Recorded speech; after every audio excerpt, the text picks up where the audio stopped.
সকাল সকালই বেরিয়ে পড়লাম আমরা এয়ারপোর্ট যাওয়ার উদ্দেশ্যে।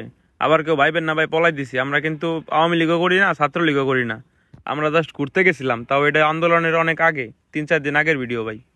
ইমিগ্রেশন শেষ করে আমরা এই যে ওয়েটিং রুমে বসে আছি, শ্রীলঙ্কান এয়ারলাইন্সে আর কি যাইতেছি মালদ্বীপ। প্লেন ছাড়বে কিছুক্ষণের মধ্যেই, অপেক্ষা করতেছি আমরা ওয়েটিং রুমে। অপেক্ষা করতে করতে অনেক সময় পার করে দিলাম, প্রায় 40-50 মিনিট পার করার পরে অবশেষে প্লেনে উঠলাম।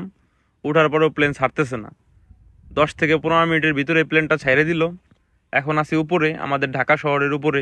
উপর থেকে আমাদের ঢাকা শহরটা দেখতে কত সুন্দর লাগে, বিল্ডিংগুলা কত ছোট ছোট মনে হয়, ভালোই অনেক সুন্দর। আমাদের দেশটাও যে একবারে খারাপ তা না।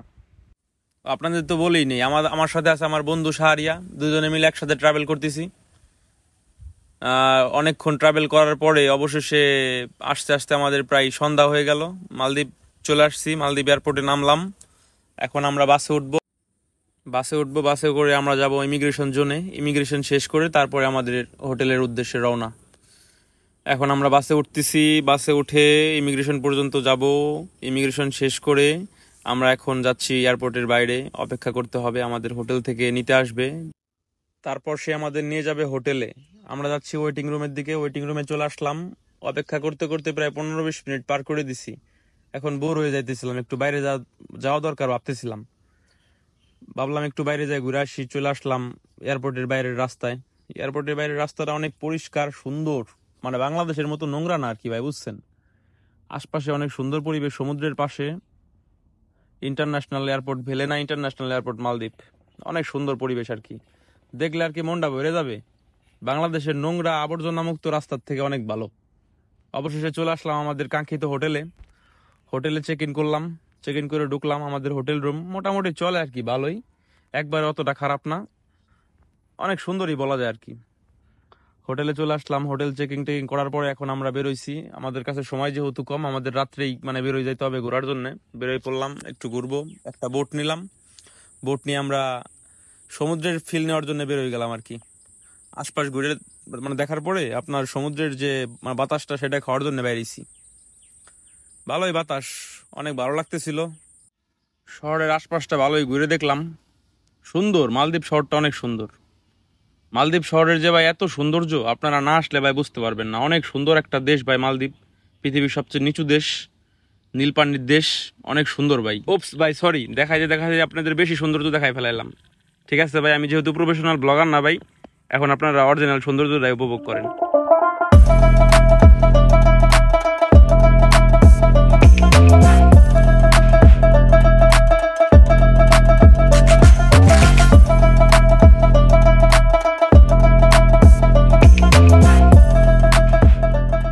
চলে আসলাম সমুদ্রের তীরে, নীল পানি, অনেক সুন্দর লাগতেছিল। সকালের আবহাওয়াটা অনেক সুন্দর, বাতাস চারিদিকে, সুন্দর থমথম পরিবেশ ভাই, অনেক সুন্দর আর কি ভাই।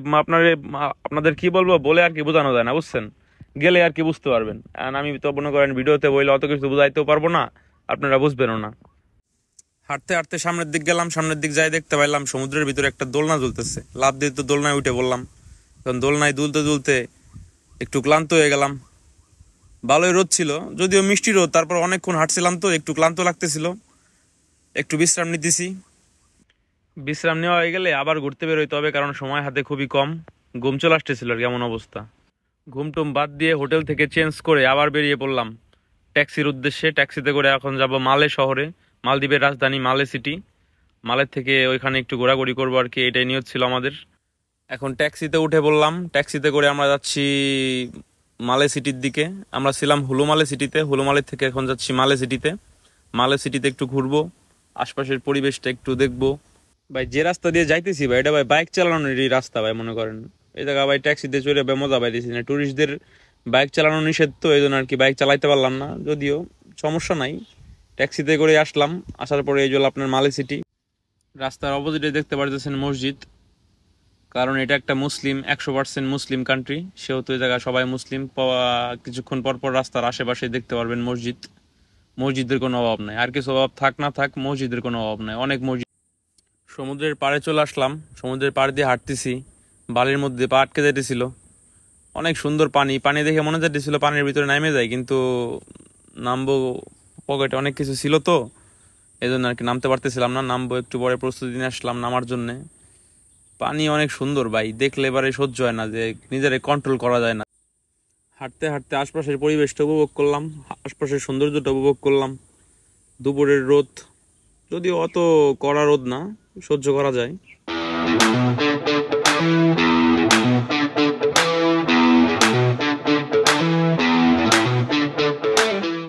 এখন দুপুর যেহেতু 2টার বেশি বাজে গেছে, সেহেতু এখন গোসল করার সময় হয়ে গেছে। প্রস্তুতি নিয়ে চলে আসলাম গোসল করার জন্য। লাফ দিলাম পানির ভিতরে।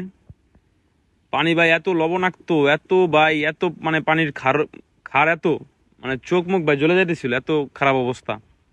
দেখে মনে হয় অনেক সুন্দর পানি, ভিতরে মনে হয় যে দিন ভরে থাকে, উপর থেকে দেখে মনে হয় যে দিন ভরে পানির মধ্যে থাকবো আর উঠবো না। কিন্তু ভাই নাইমে বুঝতে পারছি যে কি পানি ভাই, কঠিন লবণাক্ত, বেশিক্ষণ সাঁতার কাটা যায় না, অনেক খারাপ অবস্থা। এনজয় করতেছিলাম পানিটা।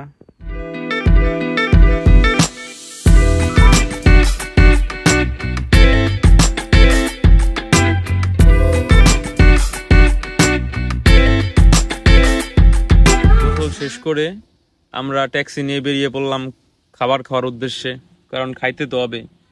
লবণ পানিতে অনেকক্ষণ গোসল করার পর মানে ক্ষুধা যে কই গেছে আমরা নিজেরাও জানি না, ক্ষুধা মানে লাগতেছে না। বেলা বাইরে গেছে 4টায়, কিন্তু আপনার ক্ষুধা লাগতেছে না। এখন খাইতে তো হবে, না খাইলে তো আর মানে ঘুরতেও পারবো না, কিছু করতেও পারবো না। শরীর ঠিক তো সব ঠিক। অনেক ক্ষুধার পর খাবার পাইলাম, তারপর সসেস টসেস কি দিয়ে কি খাইলাম, খাবারের কথা নাই বলি, বাদ দেই। এখন খাবার টাবার শেষ করে বিকাল পার হয়ে সন্ধ্যা হয়ে গেছে, এখন সমুদ্রের পাড়ে একটু ঘুরতেছি, বাতাস খাইতেছি। আপনার মন অটোমেটিক ভালো হয়ে যাবে ভাই বাতাস খায়।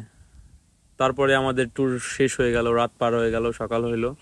আমাদের ফ্লাইটের উদ্দেশ্যে আমরা রওনা দিলাম মালে শহর থেকে।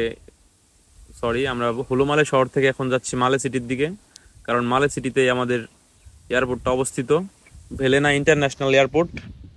এয়ারপোর্টে যাব, আমাদের ফ্লাইট সকালে ফ্লাইট। এখন এখান থেকে যাব শ্রীলঙ্কা, শ্রীলঙ্কায় 2 দিন থাকবো। 2 দিন থাকার পরে শ্রীলঙ্কা থেকে সোজা বাংলাদেশ। এখন আমরা চলে আসলাম ইমিগ্রেশনে, এখন আমরা ইমিগ্রেশন শেষ করব, তারপর আমরা শ্রীলঙ্কার উদ্দেশ্যে রওনা হব। এখন আমরা চলে আসলাম প্লেনের কাছে, কিছুক্ষণের মধ্যে আমাদের প্লেন ছাড়বে। পিছনে কে? ও রাশিয়ান। যাই হোক, আমাদের বাংলাদেশি মেয়েদের চেয়ে সুন্দরী মেয়ে আমার মনে হয় না অন্য কোনো দেশে আছে। এখন আমরা চলে আসলাম প্লেনের ভিতরে, আমাদের শ্রীলঙ্কার ফ্লাইট কিছুক্ষণের মধ্যে প্লেন ছেড়ে দিবে। আমাদের প্লেন টেক অফ করলো মালদ্বীপ এয়ারপোর্ট থেকে। উপর থেকে ভাই মালদ্বীপ শহরটাকে এত সুন্দর লাগে, আপনি না দেখলে বুঝতে পারবেন না, দেখেন সৌন্দর্যটা কঠিন। দীর্ঘ 1 ঘন্টা ফ্লাইটের পর আমরা চলে আসলাম শ্রীলঙ্কা কলম্বো সিটিতে। কলম্বো সিটিটাও যতটা ভাবছিলাম যে অনেক খারাপ হবে তত না, অনেক সুন্দর সিটি আর কি, অনেক উন্নত, অনেক বড় বড় বিল্ডিং আছে। আমাদের ঢাকা শহর থেকে অনেক অনেক বেশি উন্নত আপনার শ্রীলঙ্কার কলম্বো সিটি, এটা শ্রীলঙ্কার রাজধানী। শহরটা অনেক সুন্দর, আর বেশি সুন্দর হওয়ার কারণ এর পাশেই সমুদ্র। একটু আগায় যাওয়ার পরে আমরা একটা টোটো নিলাম, যা আমাদের দেশে সিএনজি বলে আমরা যেটাকে। টোটো নেওয়ার পরে আমরা গেলাম বিচের পাড়ে। বিচটা অনেক সুন্দর, এটা হলো আপনার শ্রীলঙ্কার কলম্বো সিটির গাল্লে ফেস বিচ। হ্যাঁ হ্যাঁ, গাল্লে ফেস বিচ। এ জায়গায় আমরা আসলাম আর কি ঘোরার জন্যে। জায়গাটা অনেক সুন্দর, কঠিন জায়গা আর কি। আপনার যেমন বাতাস, তেমন শহরের অনেক বড় বড় বিল্ডিং এর পাশে আপনার বিচটা, পুরো একটা মানে অনেক সুন্দর একটা জায়গা আর কি, বলে বোঝানো যাবে না। আপনার ভিউগুলো দেখেন তাইলে বুঝতে পারবেন।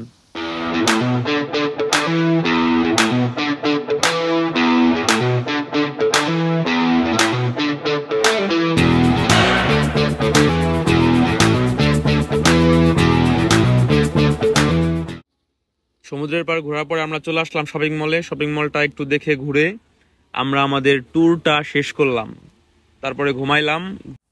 তারপর সকাল সকাল উঠে ট্যাক্সি করে চলে আসলাম শ্রীলঙ্কা এয়ারপোর্টে। এয়ারপোর্ট থেকে আমাদের কিছুক্ষণ পরে ফ্লাইট ছিল আপনার সকাল 7:45-এ। আমরা ফ্লাইটের জন্য অপেক্ষা করতে করতে অবশেষে ফ্লাইটে উঠে পড়লাম, এবং কিছুক্ষণের মধ্যে আমাদের প্লেন টেক অফ করবে, বাংলাদেশের উদ্দেশ্যে রওনা দিবে। সবাইকে অনেক অনেক ধন্যবাদ এতক্ষণ আমাদের সাথে থাকার জন্য। আল্লাহ হাফেজ, ভালো থাকবেন।